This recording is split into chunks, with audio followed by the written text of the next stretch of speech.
Vuesas mercedes, un jueves más.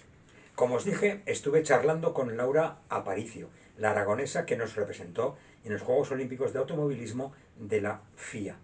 Una charla sobre sus sensaciones y experiencias en este evento internacional, que lo tenéis en la entrevista. En carreras, el finde tenemos el slalom de Andorra, donde se juegan el podium del campeonato Díaz Concha, Fortuño y Villaro. Se celebrará en el circuito del karting de Andorra, donde ya se han inscrito 20 pilotos. Lo tenéis, la info, en Cajón de Fotos 2022. En la autonovedad os presento, si no lo conocéis ya, el Aston Martin Valkyria, con sus más de 1000 caballos, un cohete de casi 3 millones de euros. Bien, pues ya tiene un comprador en España, de las 2 unidades que llegarán a nuestro país. Os lo dejaré probar en cuanto lo haya matriculado.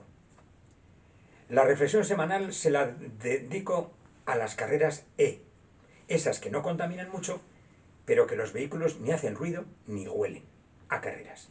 El jueves que viene es probable que os libréis de mí. Mañana entro en el taller a hacer unas reparaciones de motor.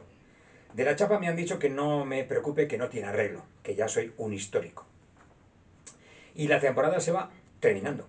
Son esos momentos que empiezas ya a desear que comience la próxima para poder hacerlo mejor y corregir los errores que has cometido en esta.